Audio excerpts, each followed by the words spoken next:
Welcome back to Venkat 95 views. Hello hi வணக்கம் மக்களே. இன்றைக்கி பிக் பாஸ் சீசன் 8 சண்டே எபிசோடை பற்றி கொஞ்சம் சுவாரஸ்யமான விஷயங்களை பற்றி பார்க்கலாம். அது இல்லாமல் நேற்று நடந்த சில சுவாரஸ்யமான விஷயங்களை பற்றியும் நம்ம பேசலாம். வீடியோ பார்க்குறதுக்கு முன்னாடி லைக் பண்ணுங்கள். இப்போ நம்ம வீடியோக்குள்ளே போயிடலாம். சண்டே வந்து நல்லா என்ன சொல்கிறது, பிக் பாஸ் வந்து ட்ரீட்டு நேற்றே வந்து கொஞ்சம் ட்ரீட் இருந்தது சிலருக்கு. ஏன்னா சாச்சனாவை பற்றி இவர் கேட்பாரான்னு கேட்டதுக்கு நல்ல ஒரு தரமாக தான் கேட்டிருந்தார். ஆனால் இன்னும் அவர் வந்து அவளை ரோஸ்ட் பண்ணணும். ஏன்னா வந்து அவள் ரோஸ்ட்டுன்ற விஷயத்தில் பார்த்தீங்கன்னா சௌந்தர்யாவை வந்து சாச்சனா வந்து கேவலமாக ஒரு மாதிரி கீழ்த்தரமாலாம் பேசியிருப்பாங்க. இன்னும் அதெல்லாம் சொல்லவே இல்லை, அவர் அட்ரஸ் பண்ணவே இல்லை. ஒருவேளை இதுக்கே இவ்வளோ டைம் எடுத்துக்கிட்டாங்க, கை தட்டுறதுக்கு இவ்வளோ டைம் எடுத்துக்கிட்டாங்க நேற்று எபிசோடில், சாட்டர்டே எபிசோடில். சண்டே எபிசோட்லையாவது இதெல்லாம் கேட்கப்படுமான்றதை பார்க்கலாம். அடுத்தது பார்த்தீங்கன்னா சேவிங் ஆர்டர்ஸ் வந்து எப்படி இருக்கும்ன்றதை பார்க்கலாம். சேவிங் ஆர்டர்ஸ் வந்து விஷாலை ஃபஸ்ட்டு சேவ் பண்ணுறதா பார்க்குறோம். அடுத்து அது தேவையே இல்லை. அப்போ விஷாலை வந்து அவர் சௌந்தர்யாவை பேசின விஷயங்கள் எல்லாம் பற்றி கேட்கலன்றது தான் அர்த்தம். அவர் விஷாலை கேட்கறதுக்கு கூட மக்கள் ட்ரோல் பண்ணதெல்லாம் பார்த்துட்டு அப்புறமா புத்தி வந்து தான் விஜய் சேதுபதி கேட்பாருன்னு நினைக்கிறோம். அடுத்தது பார்த்தீங்கன்னா ரஞ்சித்ன்ற ஒருத்தரை எதுக்காக உள்ள வச்சிருக்காங்கன்றது தெரியல. 7 வாரம் ஆமாம், 7 வாரம் கடந்து வந்த நிலையில ரஞ்சித்தை பற்றி முத்து சொன்ன ஒரு அற்புதமான ஒரு என்ன சொல்கிறது ஒரு டாப்பிக்கை பற்றி உள்ள ப்ரீஃபாக பார்க்கலாம். அடுத்தது பார்த்திங்கன்னா முத்துவுக்கும் அருணுக்கும் நடக்கிற அவர் 2 பேருக்குள்ளே இருக்கிற ஈகோ கிளாஷு. பார்க்குறதுக்கு எல்லாம் ஒன்றா இருக்காங்க, ஆனால் உள்ளுக்குள்ளே அவங்களுக்குள்ளவும் என்ன சொல்கிறது கப்பை மற்றவங்கள வின் பண்ண விடாமல் இருக்கிறதுக்கு என்ன பிளானுன்றதை அருண் பண்ணுறதை நம்ம பார்க்க முடியுது. ஸோ நேத்தோட கண்டினியூஷன் கொஞ்சம் பார்க்கலாம், மற்ற சுவாரஸ்யங்களையும் நம்ம சேர்த்து பார்க்கலாம். இதை விட முக்கியமான விஷயம்னா இப்போ வீட்டில் நடுவில் போட்ட கோடை வந்து எடுக்கிறாங்க. அதாவது ஃபஸ்ட்லான்னா 2 வீடு, சின்ன வீடு பெரிய வீடுன்னு 2 இருக்கும். இப்போ என்னன்னா அந்த கோடு ஒன்று போட்டு வேறு மாதிரி கேம் பண்ணாங்க. அந்த கோடு போட்டு ஒன்றும் பிரயோஜனமாக கிடையாது. அதனால் இப்போ கோடை எடுத்து இப்போ 2 ஆட்டு மந்தைகளை அதை ஒன்றா சேர்க்குறாங்க. ஸோ இது வந்து கொஞ்சம் சுவாரஸ்யமாக இருக்கும். ஏன்னா இந்த கோடால் வந்து ஒன்றுமே இல்லை, சும்மா தண்ணி குடிக்கிறதுக்கு வந்து எகிரி குதிங்க. ஒரு கோடு போட்டதுனால என்ன ஆயிடுச்சு, இவங்க வந்து ஆண்கள் மேலே பழியை போட்டுட்டு பெண்கள் டீம் என்ன பண்ணுறாங்க, ரொம்ப சேஃபாக விளையாடுறாங்க. இந்த பக்கமும் என்ன பண்ணுறாங்க, பெண்களை இது பண்ணுறோன்ற பேரில் இவங்களும் ஒருத்தர் பின்னாடி ஒருத்தர் ஒளிஞ்சு வாழறாங்க. இப்போ அந்த கோடை எடுத்துட்டாங்கன்னா வீடு ஒன்று. ஆமாம், அப்போ தான் ஆட்டம் களை கட்டும். அதே மாதிரி யார் யார் எங்கெங்கே மாட்ட போகிறாங்க, தன்னை முன்னிலைப்படுத்திக்கணும்னு சொல்லிட்டு என்ன பண்ணுவாங்க, எதிர இருக்கிறவங்கள அடிக்கிறதுக்கு ட்ரை பண்ணுவாங்க. அப்போ அடிக்கும் போது ஆட்டோமேட்டிக்காக அவங்களே இந்த கேமில் வந்து மாட்டிடுவாங்க. இதை பற்றியில் சுவாரஸ்யமாக இன்னும் நிறைய விஷயங்களை பற்றி பேசலாம். இதில் பார்த்தீங்கன்னா சாஞ்சனாவை வந்து நேற்றே வந்து செஞ்சு விட்டார். அதுலேயே வந்து அது ஒப்பாரி மேலே ஒப்பாரி வைக்குது. ஐயோ என்னை விட்டுடுங்க, எங்கள் அம்மா வீட்டுக்கு போயிடும். அது வந்து ஒரு ட்ரோல் பண்ணி பார்த்துருவீங்க. ஐயா என்னை விட்டுருங்க, எங்கள் அம்மாட்ட போனோம், ஐயா என்னை விட்டுருங்க, அம்மாட்ட போனோம். ஒரு சின்ன பையன் பண்ணுவானா அந்த மாதிரி எங்கள் அம்மா பார்க்க போனால், ஆத்தாவை பார்க்க போனோன்னு ஐயோ அது பண்ண அலப்புறம் இருக்க. அப்போ இவ அழுதா வந்து கண்ணில் தண்ணி வரும், ஆனால் மற்றவங்களாம் அழுதா வந்து இவளுக்கு சிரிப்பு வரும். ஸோ அப்படி தான் வந்து இப்போ சிரிப்பாக சிரிச்சு போச்சு யார், இந்த சாஞ்சனா கதை. ஆமாம், அந்த பொண்ணு வந்து சாட்டர்டே எபிசோடுக்கு முன்னாடி கூட பாருங்க, அந்த பொண்ணு கார்டன் ஏரியாவில் உட்காந்துட்டு சாச்சனா காலை தூக்கி தூக்கி போட்டு அப்படியே கீழே விழுந்து விழுந்து சிரிப்பாங்கல்ல, அது மாதிரி அந்த அம்மா காலெல்லாம் தூக்கி எடுத்து ரொம்ப எகத்தாளமாக சிரிச்சிட்டு இருந்தா. ஜாக்லினை பற்றி கிண்டல் பண்ணிட்டு, அதுக்கப்புறம் பார்த்தீங்கன்னா சௌந்தர்யா பற்றி கிண்டல் பண்ணிட்டு. ஏன்னா அவங்க 2 பேரும் நல்லா விளையாடுறாங்க. அது பொறுக்க முடியாமல், சகிக்க முடியாமல், பொறாமை, காழ்ப்புணர்ச்சி, வன்மம், இதோட மொத்த உருவம் சாச்சனா. அந்த வன்மம்ன்ற பேரே அவங்க டேடின்னு சொல்ற டேடியே வன்மம்னு அப்படின்னு சொல்லி சாஞ்சனாவை அந்த இடத்துல அறிமுகப்படுத்தி அடையாளப்படுத்தி ரொம்ப சூப்பர் ஹைலைட்டான பாயிண்ட்டுங்க அது. ஏன்னா வந்து இவ்வளோ நாள் அவரோட போர்வையில தானே அவங்க வந்து மறைஞ்சு இருந்தா, இப்போ அவரே வந்து வன்மத்தை எடுத்து கொடுத்துட்டார். வன்மமாக இருக்க நீ அந்த அரசி டாஸ்கை பற்றி பேசும்போது கூட ஜெஃப்ரி, அப்புறம் வந்து அந்த பொண்ணு தர்ஷிகா, அப்புறம் வந்து அக்ஷிதா, அவங்க எல்லாருமே பேசும்போதே இந்த பொண்ணோட கேரக்டர் என்னன்றது அந்த இடத்துல இல்லை. இதில் ஒரு முக்கியமான விஷயம் பார்க்கணும். போன எபிசோடில் பார்த்தீங்கன்னா அந்த பூர்ணிமான்னு ஒரு கேரக்டர் இருந்தது.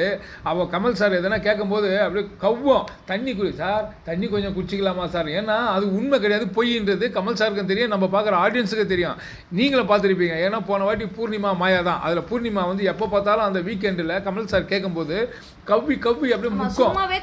கலங்கும். அதே பண்ணா பாருங்க, நாடக வேலையோ இல்லைன்னா ரொம்ப நம்பிட்டு இருந்த விஜேஎஸ் அப்பான்றவர் நம்மளை கேட்டுட்டாரே, நம்மளோட அந்த இடத்துல என்னோட ஈகோ போயிடுச்சே, மக்கள் அவரை கிளாப்ஸ் வேற பண்ணிட்டாங்க விஜய் சேதுபதி சொன்னதையும்.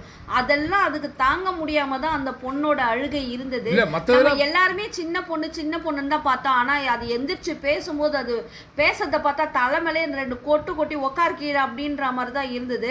நேத்து விஜய் சேதுபதியும் அப்படிதான் ஃபீல் பண்ணியிருப்பாரு. இதுக்காக விட்டாருன்னா இதுக்கே வந்து இவ்வளவு ஒப்பாரி வச்சுத இதை வேற டக்குன்னு வந்து வெளியே போன்னு சொல்லிட்டாருன்னா அவ்வளவுதான் போல இருக்குது, ஹார்ட் அட்டாக் வந்துடும் போல இருக்குதுன்றதால ஒரு நாள் ஒரு 2 வாரம் வைக்க போறாங்கன்ற ஒரு பிளான் மாதிரி தான் போயிட்டு இருக்குது. அதனால அதை வந்து அவங்க அப்பா அம்மா எல்லாம் அந்த பேரண்ட்ஸ் இதுலாம் இருக்கும் இல்லையா உள்ள வர்றதுக்கு, அது வரைக்குமே வச்சிருப்பாங்க. இல்ல இது ஆக்சுவலி தண்ட பீஸ், இதை வெளியே தள்ளி விட்டா நல்லா இருக்கும். இப்போ என்ன அதுக்கு அர்த்த தண்டம் ஒன்று இருக்கு. அது யாருன்னா வர்ஷினி. ஐயோ அப்பாப்பா, அது என்ன பூர்ண விஸ்வநாதன் சார் மாதிரி பேசுது. அது பேசுறது ஒழுங்காவே புரிய மாட்டுது. அது வந்து அதுக்குள்ளேயும் ஒரு வன்மம் இருக்கு. ஸோ அதனால இந்த வாரம் அந்த மாதிரி எடிட் ஆகுறாங்க. இன்னைக்கு அதையும் அட்ரஸ் பண்றாரு முத்து வந்து அந்த போட்டார்ல 3 செட்ஸ் ஆஃப் எக்ஸசைஸ் அது பண்றத பார்த்துட்டு அப்போவே வர்ஷினி அங்க நின்னே பேசியிருக்கலாம். ஏன்னா அவங்களும் ஒரு கண்டஸ்டன்ட். முத்து நீங்க போடாதீங்க, மஞ்சரி எங்க இருக்காங்கன்னு தேடி கண்டுபிடிச்சி ஏங்க அவருக்கு இவ்வளோ போட்டீங்க, கஷ்டப்படுறாரு வாங்க அப்படின்னு சொல்லி கூப்பிடாம அவங்க உள்ள வந்து அருண்கிட்ட வந்து பத்த வச்சது பாருங்க. அவர் வந்து உள்ள வெளியில வந்து பண்ணிட்டு இருக்கிறாரு, என்னன்னு வந்து பாருங்க அப்படின்ற மாதிரி இங்க சொன்னது வந்து மாட்டிருச்சு. அருண் பக்கம் தெளிவா போட்டு கொடுத்துறாப்ல. ஏன்னா அருண் யாரு, வர்ஷினி தான் வந்து சொன்னாங்க. ஆனா அதுக்கு முன்னாடி வர்ஷினி என்ன பண்ணாங்க, மஞ்சரி மேல சொன்னாங்க. ஸோ இப்படி சுத்தி வளைச்சி லாஸ்ட்ல பார்த்தீங்கன்னா யாரு கள்ளத்தனம் பண்றா திருட்டுத்தனம் பண்றாங்களோ அவங்க அழகா மாட்டினது ரொம்ப சூப்பரா இருந்தது. அந்த இதுல எபிசோட்ல பாத்தீங்கன்னா ரஞ்சித் சார் எதுக்கு இப்படி எல்லாம் பண்றாருன்னே புரியல. சாரி சொன்னேன்னு அந்த சாட்சனா சொல்றா, ஜெஃப்ரிய வந்து 3 அந்த கவுண்ட் அந்த என்ன சொல்றது சிட்டப் போடுவா இல்லையா, தோப்புக்காரணம் போட வைப்பாங்க அரசி டாஸ்க்ல. ரொம்ப பெயினா இருந்தது சார், என்னால கஷ்டமா இருக்குன்னு அவரை பண்ணும்போது அவர் சாரி சொல்றதுக்காக தான் ட்ரை பண்றாரு. அந்த இடத்துலயே சாஞ்சனா வந்து சாரி சொல்லவே இல்லை. அந்த இடத்துல கூட நான் வேணும்னு தான் சார் கொடுத்தேன், என்ன வெறுப்பேத்துறாங்க நான் வெறுப்பேத்துறேன் அப்படின்ற மாதிரி அவ பார்த்தீங்கன்னா அவளோட உள்ள இருக்கிற அந்த ஆதங்கம் அந்த வன்மம் வெளியில வருதுங்க. அது இவரே கொஞ்ச நேரம் ஸ்டன் ஆகி நின்று இருக்கிறாரு அவர் விஜய் சேதுபதி சார். ஸோ இவ வந்து இப்படி பேசும்போது ஜெஃப்ரி சொல்றாரு இல்ல சார் ரஞ்சித் சொம்பு அடிக்கிறப்ப எனக்கு ஒன்றும் புரியல. ரஞ்சித் 7 வாரம் சொம்பு தான் வலிக்குதுன்னு உள்ள போய் படுக்கலான்னு போனா கூட இந்த பொண்ணு அந்த இடத்துலயும் இல்ல வலிக்குதான்னு கேட்டுட்டு நான் வேணும்னு தான் கொடுத்தேன் திரும்பவும் வந்து அந்த இடத்துல சொல்லும் போது வெந்த பொண்ணுல வேலை பாய்ச்சற கதையா தான் இருக்கு. இல்ல இதுல வந்து ரஞ்சித்துக்கு வந்து இவ சாரி சொன்னது ரஞ்சித் கேட்டுதான். ரஞ்சித் வந்து 10 அடி டிஸ்டன்ஸ்ல இருக்காரு, ஆனா பக்கத்துல இருக்கிற மஞ்சரிக்கு கேட்கல. என்னங்க இது, அது மஞ்சரி சொல்றாங்க இல்ல அவ சாரி கேட்கல சார் நான் அந்த இடத்துல சொல்றாங்க. அது ரொம்ப என்ன சொல்றது திருடன் வந்தான்னு காட்டி கொடுக்கறதுக்கு ஹெல்ப்ஃபுல்லா இருந்தது மஞ்சரி சொன்ன விஷயம். தர்ஷிகா சொன்ன விஷயமும் அதே மாதிரி தான் இருந்தது.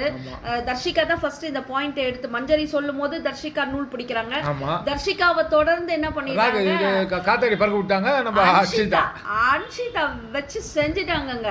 Anshitha super player. இதே மாதிரி பிளே பண்ணாங்கன்னா கண்டிப்பா டாப் 5ல வரதுக்கு வாய்ப்பு உண்டு. டாப் 10ல வந்து அதுக்கு அடுத்தது இந்த பிளேவியே தொடர்ந்தாங்கன்னா டாப் 5குள்ளவும் வரலாம். அன்ஷிதாவும் தர்ஷிகா ஃபர்ஸ்ட் 2 வீக்ஸ் சூப்பரா விளையாடினாங்க. அதுக்கப்புறம் அவங்க அப்படியே இதுவாயிட்டாங்க, மந்தமாயிட்டாங்க. காரணம் பவித்ராவோட இதுதான். பவித்ரா தான் அவங்கள வந்து இது பண்றா. இந்த சாச்சனா விஷயத்துலயும் பவித்ரா தான் என்ன பண்றா, உள்ள போயிட்டு சாச்சனா அழும்போது உடனே எல்லாரையும் ஏன் அப்படி வந்து பேசுறீங்க அப்படின்னு அவ வந்து கேட்கறா. அவ வந்து பின்னாடி தான் ஒளிஞ்சு விளையாடுற விளையாட்டை தான் பவித்ரா பண்ணிட்டு இருக்கிறாங்க. இதில் பார்த்தீங்கன்னா தர்ஷிகாவுக்கு பவித்ரா பேசுகிற விஷயத்தில் உடன்பாடு இல்லைன்றது தர்ஷிகாவோட ஃபேஸில் கேட்குது தெரியுது. அடுத்தது பார்த்தீங்கன்னா நம்ம அந்த வீடு 2ஆக பிரிக்கிறத உள்ளே இருக்கிற கோடு எடுக்கிறாங்க. கோடு எடுத்துகிட்டு இப்போ எல்லாம் கும்பலோட கோயந்தா ஏன்னா பழைய மாதிரி கொண்டு வராரு. அப்படியாவது ஏன்னா இப்போ தனித்தனியாக பிரித்தாதான் இவங்களுக்குள்ளே பார்ஷியாலிட்டி பண்ணி இவங்களுக்குள்ளே குரூப்பிசம் பண்ணிட்டு இருக்காங்க. இப்போ ஆண்களும் பெண்களும் ஒன்றா உட்கார வச்சுட்டு நைட்டு வண்டி படுத்துங்க போய் தனியாக, மற்றபடி ஒன்றா இருங்கன்னா தான் இப்போ கலவரம் நடக்கும். இனிமே தான் வந்து அதான் அந்த கதை திரைக்கதை வசனம் டைரக்ஷனில் பிக் பாஸ் தானே. ஸோ அதனால் இந்த இனிமே வர காலங்களில் வந்து சூப்பராக இருக்கும் நம்ம எதிர்பார்க்குறோம். நீங்களும் எதிர்பார்த்துட்ருங்க. அடுத்தது பார்த்தீங்கன்னா முத்து அண்ட் அருண். ஆமாம், முத்துக்கும் அருணுக்கும் இந்த சாச்சனா விஷயத்தில் தொடர்ந்து தாங்க. ஏன்னா ஜெஃப்ரி சாச்சனா இவங்க 2 பேரோட இது தான் இத்தனை பேருக்கு நடுவில் இருந்து வெளிப்படையாக தெரியுது அவங்களோட கேமு. சாச்சனாவோடைய திருட்டுத்தனம் இந்த இடத்துல தெரியுது. பொய் சொல்கிறா, நான் சாரி சொன்னேன்னு பொய் சொல்கிறா விஜய் சேதுபதி எதிர்க்கவே. அடுத்தது பார்த்தீங்கன்னா அதுக்காக தான் அந்த விஜய் சேதுபதி சார் கோடிட்டு காட்டுறாரு. ஒருத்தர் வந்து அதிகாரம் கையில் வந்ததையும் அவங்க எப்படிப்பட்டவராக அந்த இடத்துல பிரதிபலிக்கிறாங்க, அப்படிப்பட்ட ஆள் உள்ளுக்குள்ளே இருக்கிறாங்கன்றத அவங்க உணரணுன்றத அவர் அந்த இடத்துல கோடிட்டு காட்டியிருக்காரு. அடுத்தது முத்து மேலே வந்து அருண் வந்து அந்த எபிசோட் முடிவில் வந்து பார்த்தீங்கன்னா ஒரு மாதிரி கிளாஷ் ஆகுது. முத்து போயிட்டு சாச்சனாவை கன்சோல் பண்ண மாதிரி அருண் நினைச்சுக்கிறாரு. பக்கத்துல இருந்த ரஞ்சித் சார் அட்லீஸ்ட் சொல்லி இருக்கலாம், இல்ல முத்து இது மாதிரி அவங்க தான் உள்ள கூட்டாங்க. அப்படியா சாரி சொன்ன விஷயத்துலயும் அப்படி சொதப்பினார் மனுஷன். அட்லீஸ்ட் உள்ள கண்டஸ்டன்ஸ் எதிர்க்காவது நிஜமா ஒரு உண்மையா நடந்துக்கலாம்ல. அப்படி இல்லாம அப்படியான்னு என்ன ஜிங்சாக் போடுற மாதிரி. ஐயா தயவு செய்து விஜய் சேதுபதி சார் ஒரு 2 எவிக்ஷன் 3 எவிக்ஷன் வச்சு உள்ள இருக்கிறத 3 முடிச்சு விடுங்க ஐயா. ஏன்னா டம்மியாக சுற்றிட்டு வர்றதுக்கு சும்மா வராமல் இருக்கலாம், எதுக்கு தண்டம்? ஆமாம், ஏன்னா அந்த சாச்சனா பொண்ணு வந்து எல்லாரும் போய் கன்சோல் பண்ணும்போது முத்துவை கூப்பிட்டு அவளே தான் வாலண்டரியா. அப்போ பெண்கள் என்ன பண்ணுறாங்க, முத்து நீங்கள் உள்ளே போயிட்டு போங்க அவங்க கூப்பிடுறாங்க சாச்சனா அப்படின்ற மாதிரி சொல்லி அனுப்புகிறாங்க. இதை தெரியாத அருண் வந்து முத்து வந்து இது மாதிரி நம்ம எதுக்கு அவளை போய் கன்சோல் பண்ண, அவள் தப்பு பண்ணால் அவள் பேசுகிறா ஃபீல் பண்ணுறா, அவளுக்கும் ஜெஃப்ரிக்கான விஷயம், இது எதுக்கு முத்து உள்ளே போனான்னு முத்து மேலே இருக்கிற அந்த ஒரு கோவம் இருக்குது. ஏன்னா முத்தோட கிளாப்ஸ் வந்து அவருக்கு வந்து அவரோட கேமை வந்து ஸ்பாயில் பண்ணுதோ டிஸ்டர்ப் பண்ணுதுன்றதை அவர் ஃபீல் பண்ணிட்டாரு. அதனால முத்துவை எப்படியாவது வந்து டீக்ரேட் பண்ணி காட்டணும். அந்த தகர டப்பாவில் வர சவுண்ட் மாதிரி கொடுத்துருந்தாப்புல அருண். ஸோ ஒரு வழியாக இதெல்லாம் வந்து கிளாஷ் ஆகிருக்குங்க. ஆனால் இன்னைக்கு எபிசோடில் நடக்க போகிறதுல ரொம்ப சுவாரஸ்யமாக இருக்கிறது என்ன பார்த்தீங்கன்னா, மறுபடியும் சாச்சனா வந்து ரோஸ்ட் பண்ணுறாரு, தர்ஷிகாவையும் ரோஸ்ட் பண்ணுறாரு. அடுத்தது பார்த்தீங்கன்னா அந்த வீடு 2ஆ பிரியதை பற்றி சொல்ல போகிறாரு. இல்லை அதை விட ரோஸ்ட்னா இதுதான் ரோஸ்ட் இன்னைக்கு பண்ணார் பார்த்தீங்களா. ஆனால் ஆமாம், இதே வந்து 10% கூட இல்லை. இப்போதான் ஸ்டார்ட் பண்ணியிருக்காரு. இதே ரேஞ்சுக்கு போனால் தான் ஷோ ஓரளவுக்கு பார்க்குற மாதிரி ஏறும். ஆமாம். அடுத்தது பார்த்தீங்கன்னா விஜய் விஷாலை சேவ் பண்ணுறாரு. அதுக்கு அடுத்தது பார்த்தீங்கன்னா நம்ம சௌந்தர்யாவையும் தர்ஷிகா சாஞ்சனாவையும் சேவ் பண்ணுறாரு.